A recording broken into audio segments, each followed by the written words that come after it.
Hola a todos, bienvenidos a nuestro video número 6 de los contenidos de previsualización para nuestro curso de teoría del delito. Esta ocasión seguiremos hablando acerca de antijuridicidad y hablaremos acerca de las causas de justificación. Un primer video acerca de causas de justificación. Cuando hablamos de causas de justificación, necesitamos recordar de manera elemental algunas cosas que hemos dicho acerca de la antijuridicidad. Recordemos que cuando hablamos acerca de la antijuridicidad, dijimos en primera instancia que es un elemento, desde luego, del delito. Pero este elemento viene a presentarse, viene a manifestarse por una acreditación a título, a título de suposición, ajá, a título de presunción.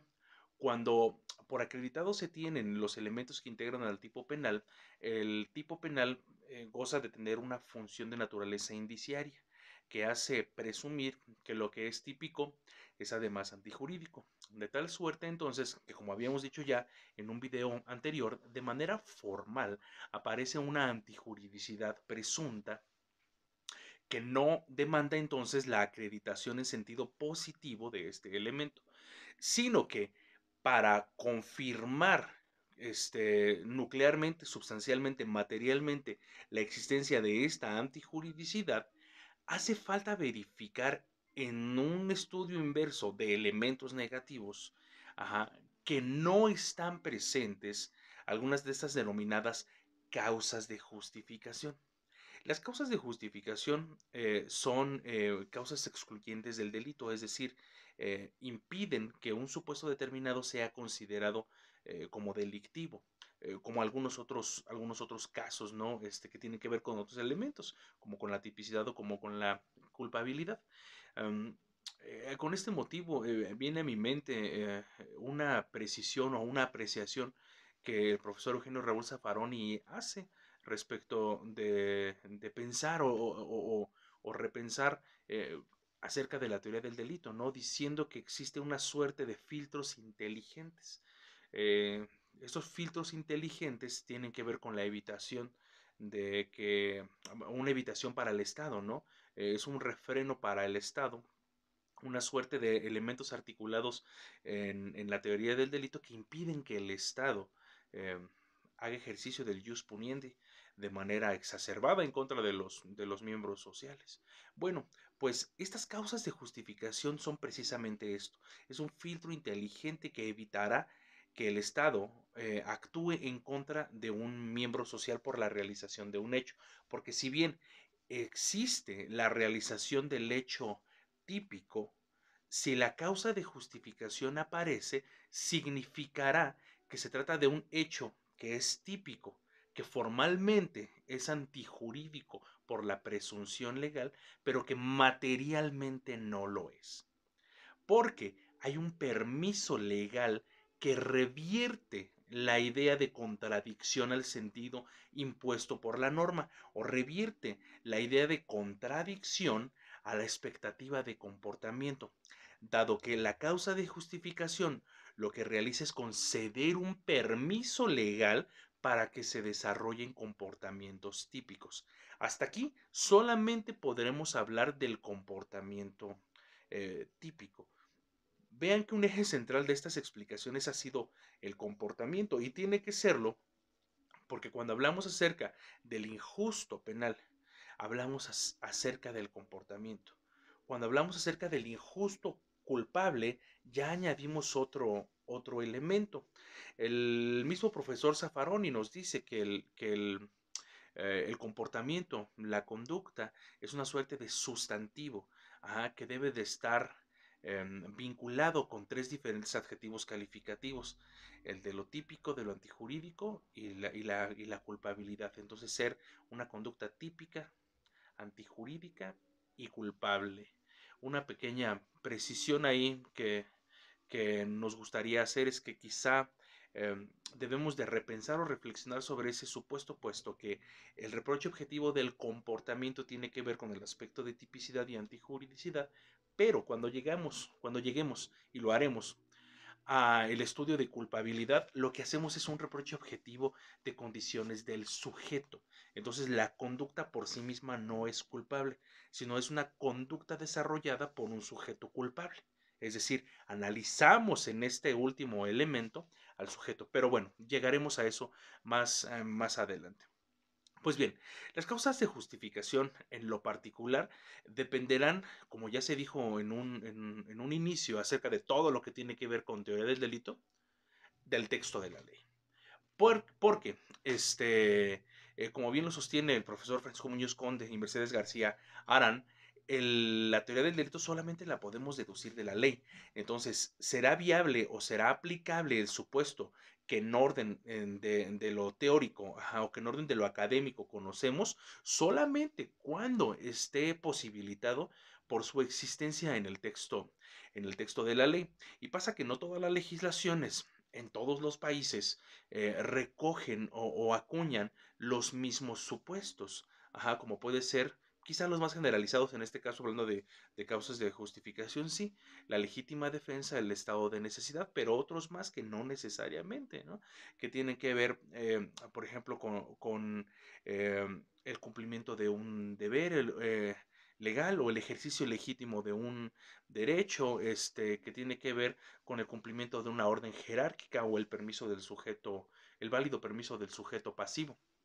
Entonces, estos supuestos, según la descripción que la ley haga o su acuñamiento que la ley haga al permitir su existencia, es que será viable o no su aplicación particular.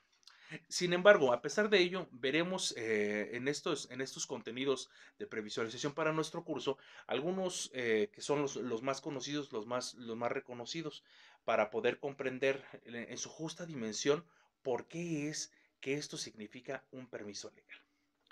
Pues bien, comencemos con la legítima defensa. Por una cuestión puramente metodológica y más bien como de memoria y de entendimiento para poder comprenderlo, me ha gustado denominarle defensa legítima o me he adscrito a algunos autores que le definen como defensa legítima, porque luego el estado de necesidad justificante es una agresión legítima. Entonces, comprender que una es una defensa y la otra es una agresión viene muy bien para entender por su estructura y por sus condiciones particulares cuál es una y cuál es la otra, desde incluso la denominación misma. Y esto tiene que ver por los elementos que la integran. En cuanto a la legítima defensa de manera generalizada, encontramos 5 diferentes elementos que nos hacen acreditar o que nos hacen poder advertir que está presente la defensa legítima. El primero de ellos es que se trata precisamente de un acto de defensa. ¿Qué significa esto? Significa que se trata de una respuesta, es decir, existe una agresión a la que se responde. Ajá. Por eso, al denominarle así inicialmente como defensa legítima, les decía que nos permite diferenciar de manera efectiva respecto de otra posible causa de justificación. El estado de necesidad justificante, lo veremos enseguida en este mismo video, de manera diferente no responde a una agresión. Es decir, no es una defensa, sino que es una agresión inicial, pero ya lo veremos más adelante. Ahora bien, el segundo de los elementos es que esta defensa tiene por objeto la protección de bienes jurídicos, que pueden ser propios o que pueden ser ajenos, de tal manera que existe la posibilidad de que haya una defensa legítima personal o una defensa legítima propia y una defensa legítima de terceros. ¿Por qué? Porque hasta aquí, cuando, cuando existe el riesgo latente de que se vea afectado un bien jurídico en la disciplina dentro de este contexto que llamamos derecho penal, es porque estamos hablando de que se trata de uno de esos valores que aparecen acuñados en el catálogo de tipos penales y que son de importancia, de vitalidad, de suma trascendencia para los miembros sociales. Entonces, cuando nos damos cuenta que somos afectados en lo personal en uno de ellos o que alguien más en nuestro contexto inmediato de actuación está siendo potencialmente víctima de una afectación a su bien jurídico, ¿qué nos interesa? Pues nos interesa hacerlo perdurar. Nos interesa que el bien jurídico, por el mayor interés que tenemos respecto de él, se haga duradero, perdure de manera efectiva y por el contrario, no sea violentado. Esta es la idea fundamental con motivo de la cual consideramos como viable la defensa legítima también respecto de bienes jurídicos de terceros, que es, como dijimos, nuestro segundo elemento. El tercer elemento es que la agresión que estamos desarrollando debe de ser ilegítima. ¿Qué significa o qué contenido tiene interpretativamente este vocablo de ilegitimidad? En un sentido muy básico, para que sea comprendido de manera muy elemental, significa que esta agresión no debe de ser provocada. Es decir, que aquel que va a desarrollar el acto de defensa o aquel titular del bien jurídico que está siendo afectado no haya provocado de manera deliberada, de manera dolosa, la agresión. Porque esto implica entonces que la persona que provoca deliberadamente aquel acto de agresión en su contra voluntariamente ha decidido apartarse del aspecto ordinario del derecho, es decir, de la idea de expectativas conductuales que nos llevan a la sana convivencia y a la paz social. Cuando yo provoco de manera deliberada a alguien para que me cause una agresión, es porque yo mismo estoy faltando a esta idea de orden y paz social. Ajá. Entonces, como condición indispensable de la defensa legítima está esta, que no seamos causantes, que no seamos provocadores efectivos de aquella agresión. Luego, de manera particular, en nuestro foro veremos algunas inflexiones interesantes que tienen que ver con esta idea. El siguiente de los elementos, que es el cuarto elemento, es un criterio de temporalidad, que nos habla acerca de la actualidad y de la inminencia, que el peligro o que la agresión, más bien dicho, que la agresión sea actual o sea inminente. Digo o como disyunción para separar estos dos vocablos, porque cabe la posibilidad de que sea la una y la otra, o la otra, perdón, dado que no pueden coexistir. En orden de temporalidad sería imposible que exista lo que es actual y lo que es inminente, y veremos por qué. Porque la inminencia tiene que ver con un acto aún no realizado, sin embargo, indubitablemente está por suceder de manera certera. Es decir, la inminencia es una prerealización o es un momento previo a la realización del acto. Pero, dadas las circunstancias objetivas respecto de las cuales verificamos la existencia del acto, nos da por conclusión que inevitablemente está a punto de suceder. Esta es la inminencia. Mientras que la actualidad nos explica o nos indica que el acto de agresión ya está en desarrollo. Ajá.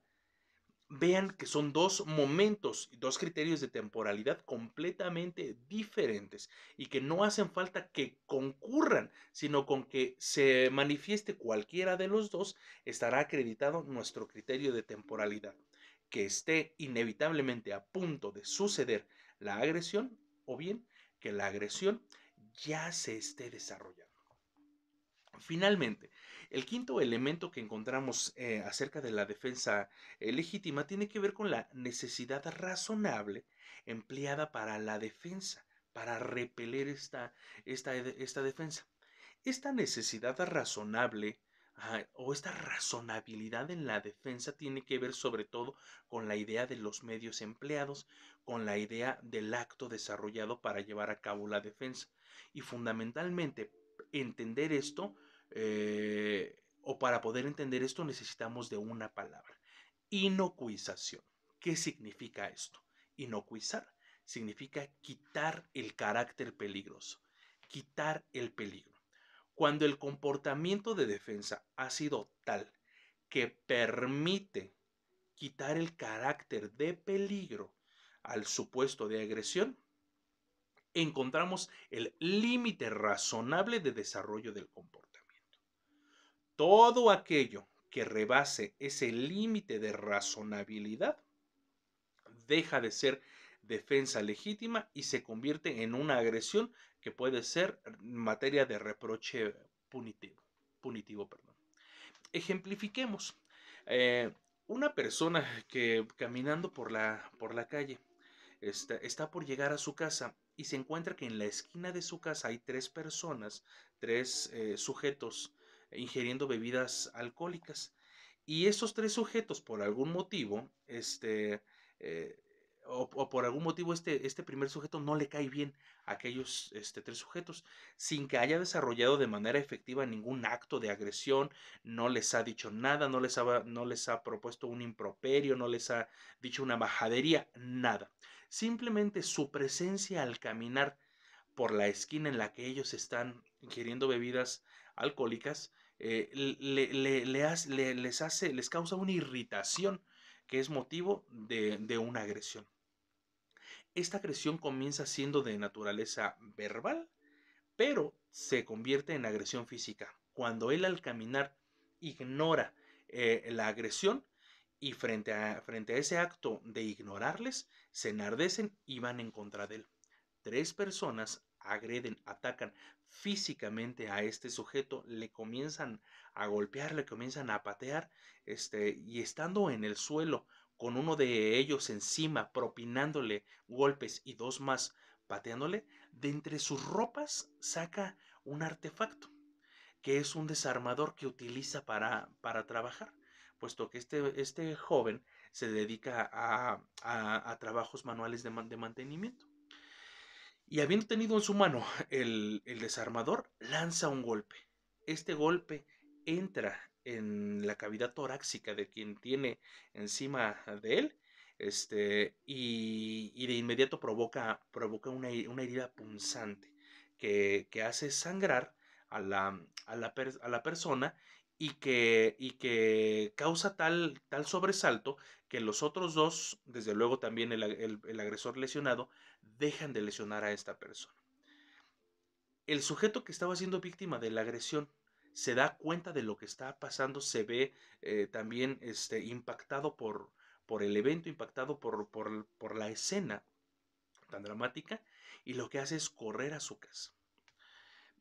¿Frente a qué supuesto estamos aquí? Piensen en que este acto, el del desarmador que entra a la cavidad torácica de uno de los agresores, es un hecho de lesión que puede poner en peligro a la vida. Si el desarmador impacta en un órgano vital, es muy probable que esa persona vaya a morir, sobre todo si no recibe una pronta, inmediata y correcta atención médica. Entonces, estamos frente a un hecho que puede ser considerado como típico, por lo menos un delito de lesiones, si no es que al caso, quizá hasta un delito de homicidio. Pero, ¿qué pasa con el contenido de antijuridicidad que de por medio hay? La vida es un bien jurídico, en este caso el de la persona, que significa un valor de trascendencia tal que importa hacerlo duradero, hacerlo prevalecer. Entonces, cuando una persona es agredida de manera violenta, que puede ser incluso que con este acto pierda la vida, hay un permiso legal de defender su bien jurídico. El límite de racionalidad que utilizó este chico al llevar a cabo el acto de defensa nos parece adecuado, puesto que realizó un único acto con el cual inocuiza, inhabilita el peligro, que había sido latente, que había sido actual ahí en ese supuesto de agresión, y enseguida huye con rumbo de su casa. Completamente distinto sería si este muchacho, al verse ya de pie, luego de haber provocado el primer ataque del arma punzante, la toma y arremete en contra de él dos veces más y en contra de alguno de los otros. Ahí ya no había el estado actual ni latente de peligro, se había inocuizado, y un acto adicional de agresión habría significado la vulneración, insistimos otra vez, del aspecto de antijuridicidad por conducto de la realización de un acto típico. Es este el límite de razonabilidad y los elementos que se hacen presentes en la defensa legítima. El estado de necesidad justificante, por el contrario, y como lo habíamos indicado hace un momento, no requiere de una agresión, sino de una situación de peligro. La situación de peligro debe de ser una de naturaleza objetiva, es decir, un incendio, es decir, un terremoto, una catástrofe, un acto tal que pone en riesgo bienes jurídicos de manera muy precisa, de manera muy particular. Nuestro sentido común nos hace comprender y conocer que en esa situación de riesgo es muy probable que una persona pueda sufrir en su bien jurídico una afectación. Entonces, para poder hacer duradero ese bien jurídico, el estado de necesidad justificante permite la lesión de bienes jurídicos de equivalencia o de menor valor para hacer prevalecer aquel otro bien jurídico.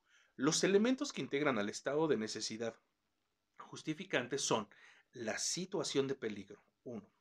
2. Respecto de bienes jurídicos, otra vez propios o ajenos. Tercero, en el que se permite una agresión legítima en contra de bienes jurídicos para evitar un mal mayor. Es decir, debe de haber esta equivalencia de la que hablábamos. En la situación de peligro, igual por un criterio de temporalidad, debe de ser actual o debe de ser inminente. Hemos ya dicho lo necesario para comprender el carácter de este criterio de temporalidad. El quinto de los elementos del estado de necesidad justificante nos dice que la situación de riesgo, la situación de peligro, no debe de haber sido provocado de manera dolosa por aquel que va a desarrollar el acto, ¿sí? Por aquel que va a desarrollar la causa de justificación. Y el sexto elemento implica que no debe de existir otro medio practicable menos perjudicial, sino solamente este. Si reflexionamos brevemente, nos podemos dar cuenta que hay criterios que coinciden con lo que hemos explicado ya acerca de la defensa legítima.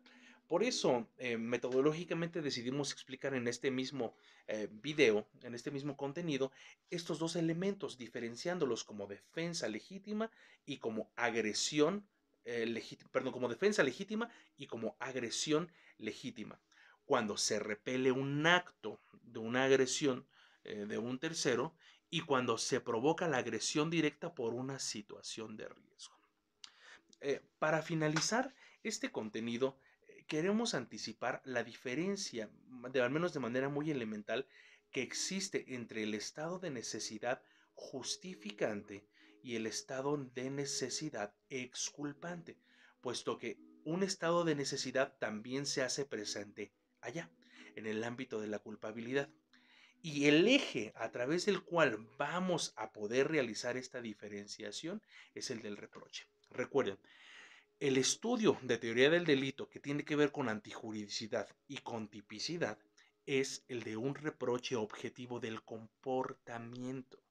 De tal manera que en este momento, en estas dos etapas sistemáticas, lo que hacemos es es estudiar el comportamiento. Revisamos situaciones y características, particularidades que tienen que ver con el comportamiento, no con el sujeto. De tal suerte que el estado de necesidad justificante es uno que revisa condiciones del comportamiento desarrollado, mientras que el estado de necesidad exculpante revisará condiciones objetivas del sujeto que desarrolla el comportamiento.